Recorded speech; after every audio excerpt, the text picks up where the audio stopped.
Shalom teman-teman, selamat pagi. Apa kabarnya nih? Semoga baik-baik saja ya. Nah, di pagi hari ini aku Utin dan juga Kak Endi, kita akan memimpin ibadah pada pagi hari ini. Nah, untuk mengucap syukur atas segala pertolongan yang Tuhan berikan kepada kita selama seminggu ini, marilah kita semua menyanyikan lagu pertolongan.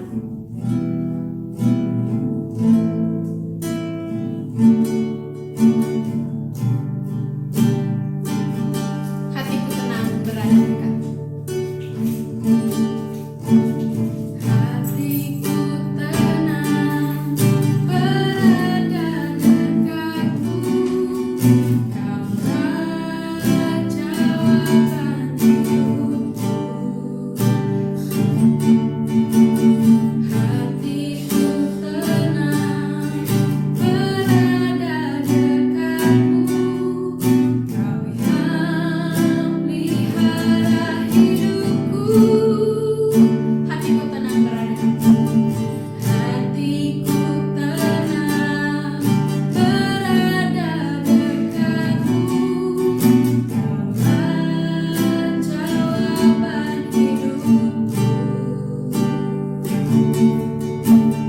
Hatiku tenang berada dekatmu, Kau yang pelihara hidupku.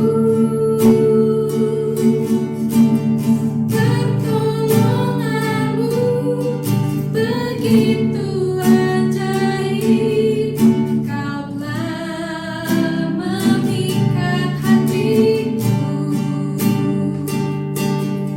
Di saat aku tak sanggup lagi, di situ tanganmu bekerja. Pertolonganmu begitu ajaib, Kau telah memikat hatiku. Kini mataku tertuju padamu, ku rasakan kasih-Mu, Tuhan. Kita lakukan sekali lagi dengan penuh ucapan syukur. Hatiku tenang berada dekatmu, Kaulah jawaban hidupku. Hatiku tenang berada dekatmu, Kau yang pelihara hidupku. Pertolonganmu begitu ajaib, Kau telah memikat hatiku. Di saat aku tak sanggup lagi, di situ tanganmu bekerja. Pertolonganmu begitu ajaib, Kau telah memikat hatiku. Kini mataku tertuju padamu, ku rasakan kasih-Mu, Tuhan. Mari kita bersatu dalam doa. Tuhan Yesus yang baik, kami ucap syukur Tuhan atas pertolongan-Mu, perlindungan-Mu, Tuhan, penyertaan-Mu dalam kehidupan kami selama seminggu ini. Dan untuk mengucap syukur Tuhan, kami akan memulai ibadah kami pada pagi hari ini. Tuhan berkati ibadah ini dari awal sampai akhirnya Tuhan. Biarlah hati kami dan juga pikiran kami Tuhan fokus kepadamu untuk menyembah-Mu saja Tuhan. Kami serahkan ibadah ini dari awal sampai akhir ke dalam tangan-Mu. Hanya di dalam nama Tuhan Yesus kami telah berdoa. Amin. Kita diberikan kuasa dari Raja Mulia, yaitu Tuhan Yesus Kristus. Kita menaklukkan musuh di bawah kaki kita. Oleh karena itu, yuk kita angkat pujian, ku diberi kuasa.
mendengarkan firman yang akan disampaikan oleh Kak Fitri. Untuk itu mari kita angkat pujian Bapakku datang.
Semoga kalian semua dalam keadaan baik, sehat, dan tetap semangat ya.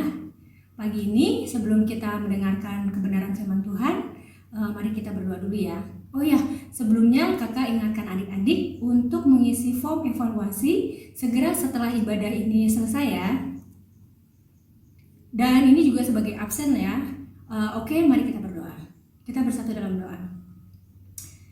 Tuhan Allah Bapa yang berada dalam kerajaan surga yang maha kudus, kembali kami hadir di hadapan-Mu Tuhan bersama-sama dengan teman-teman kami yang lain masih dalam ibadah online pada pagi hari ini Bapa. Kami datang kepadamu Bapa setelah kami tadi memuji dan memuliakan nama-Mu Tuhan, dan sebentar kami akan mendengarkan kebenaran dari firman-Mu Tuhan.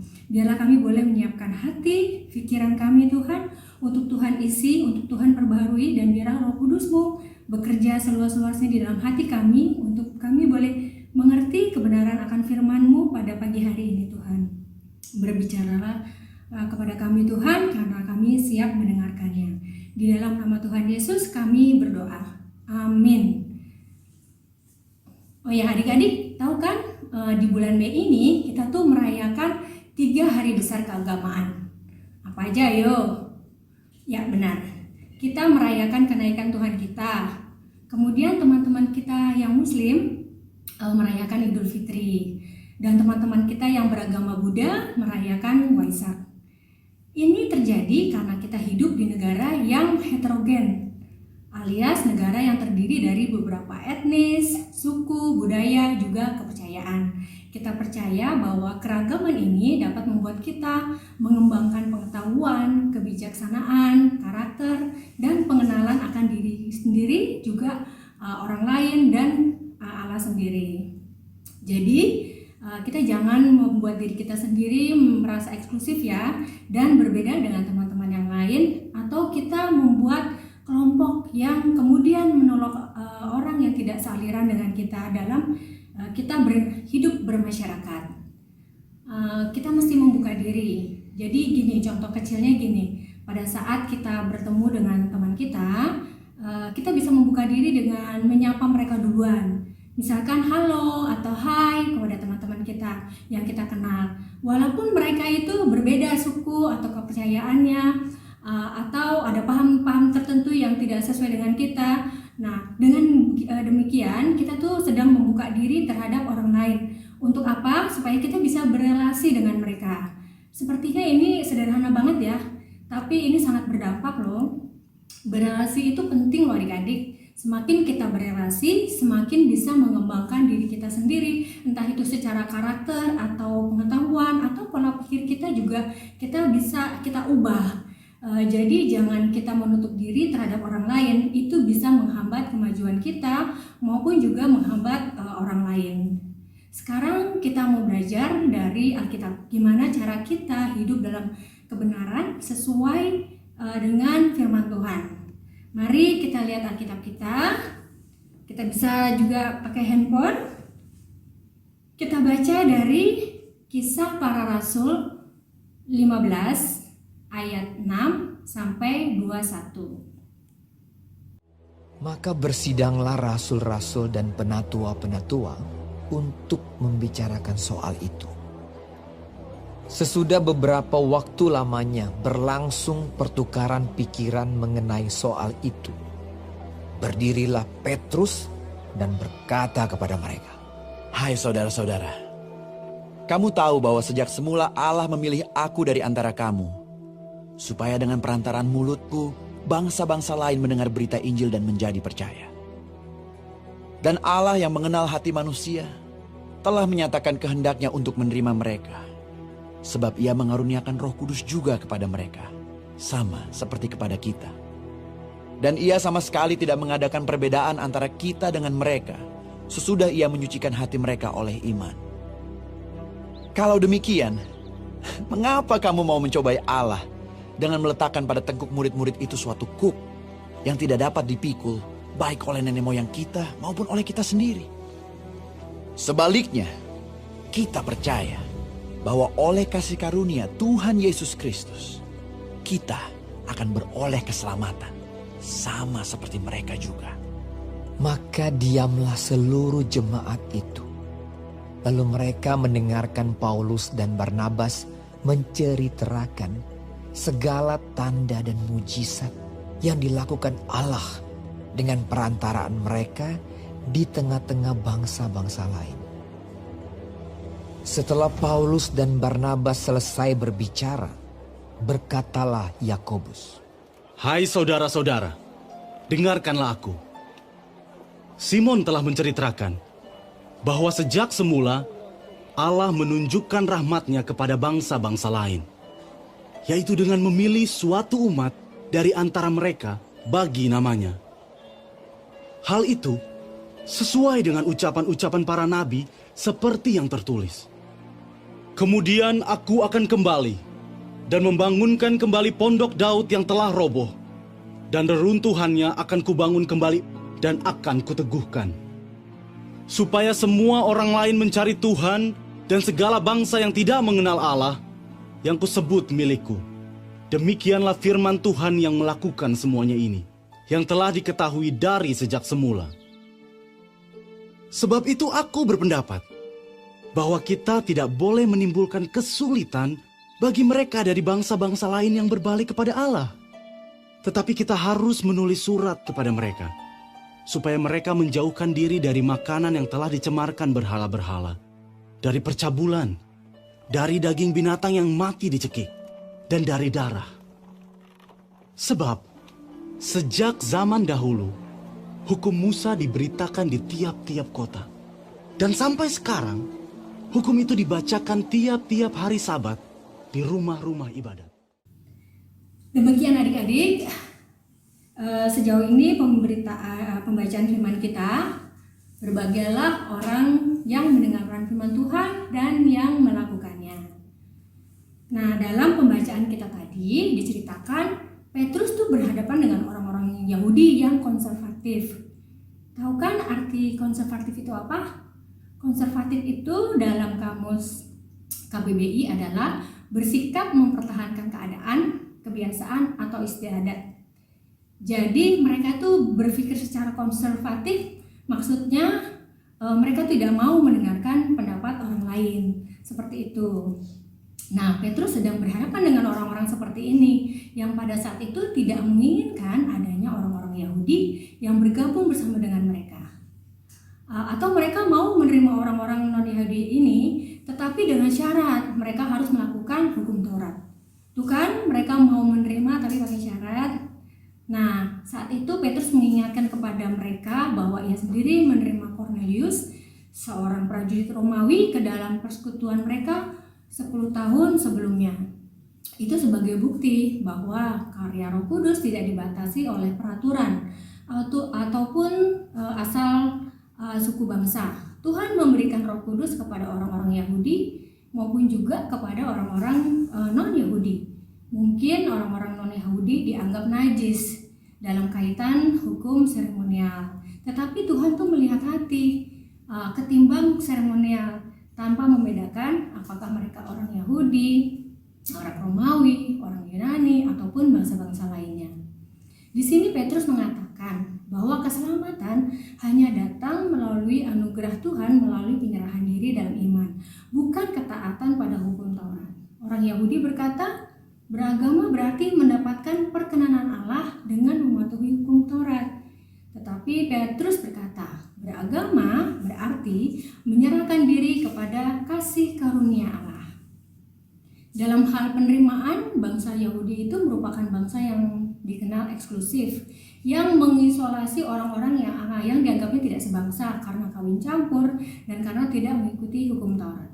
Petrus kemudian mengatakan, kita percaya bahwa karena kasih karunia Tuhan Yesus Kristus kita beroleh keselamatan sama seperti mereka juga.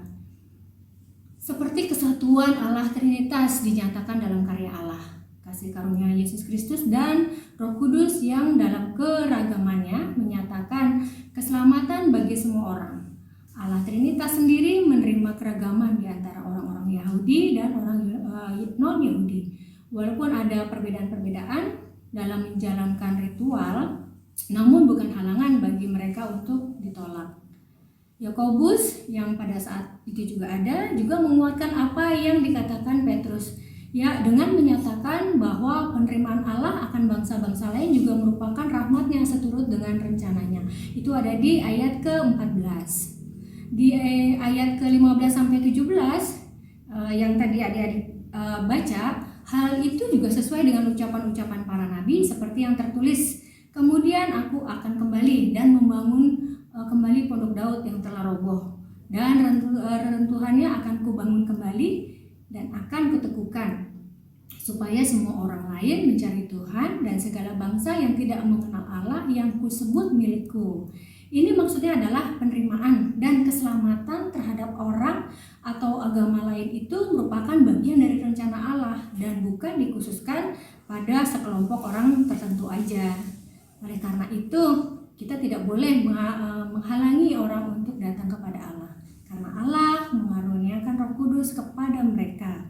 Roh Kudus hadir dalam diri setiap manusia yang memampukan mereka untuk mengenali kasih Allah dan memampukan kita untuk menerima mereka yang berbeda dengan kita.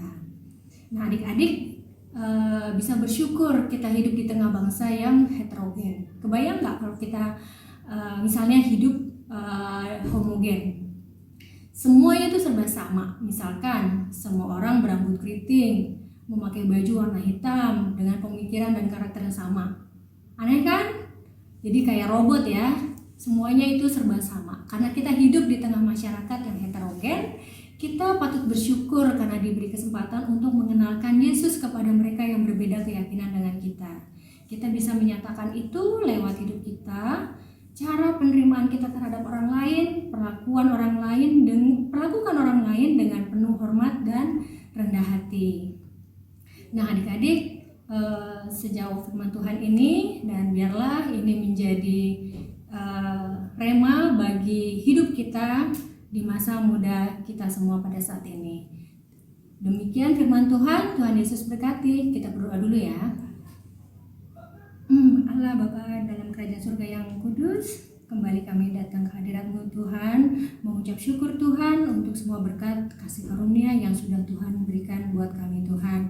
Kalau tadi kami sudah belajar mengenai perbedaan keragaman di dalam kehidupan kami, di dalam kami boleh beribadah ataupun bermasyarakat Tuhan, dan biarlah kami boleh belajar menjadi pelaku Tuhan, boleh menyampaikan pesan Tuhan, kami menjadi buku yang terbuka untuk orang-orang yang boleh mengenal Engkau Tuhan.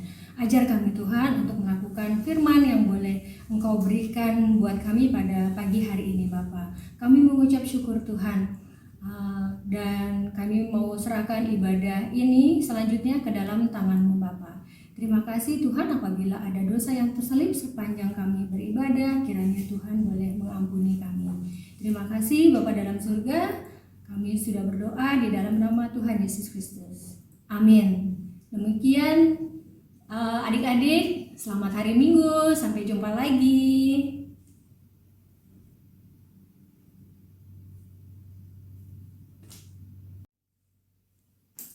Teman-teman, tadi kita sudah mendengarkan firman yang disampaikan oleh Kak Fitri, dan biarlah firman yang tadi kita dengarkan bisa menjadi rema dalam kehidupan kita masing-masing. Untuk itu, untuk meresponi firman, mari kita menyanyikan lagu Bukti Kebesaran.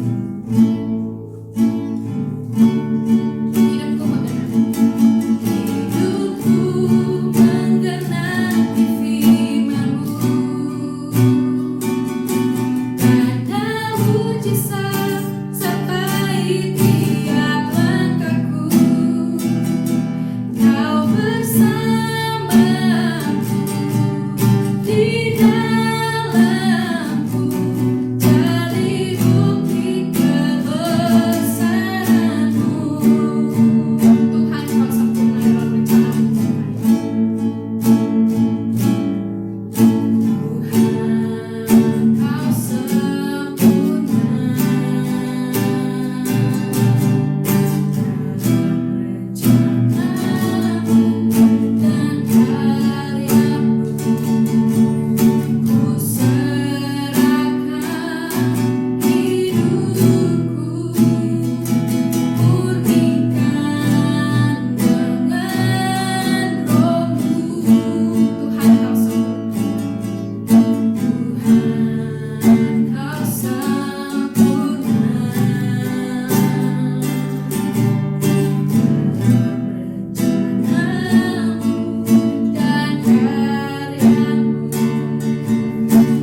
singkat dari Pak Pendeta.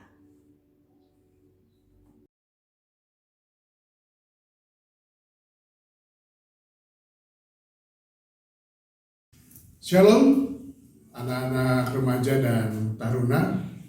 Kita bersyukur bahwa pada pagi hari ini kita sudah memuji dan memuliakan nama Tuhan.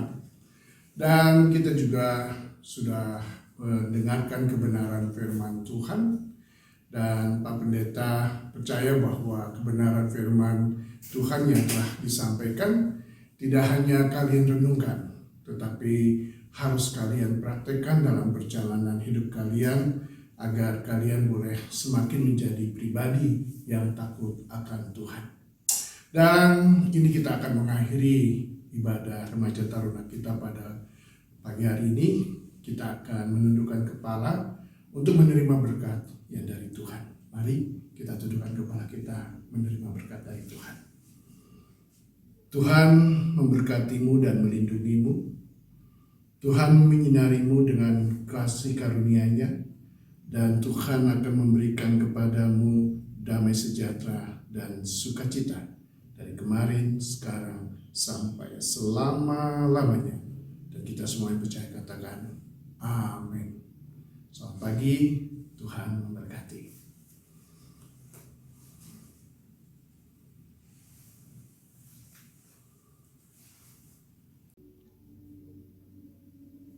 Oke teman-teman, ibadah kita akan selesai. Mari kita angkat pujian penutup, doa yang best.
Dan jangan lupa untuk mematuhi protokol kesehatan. Selamat hari Minggu, Tuhan Yesus memberkati.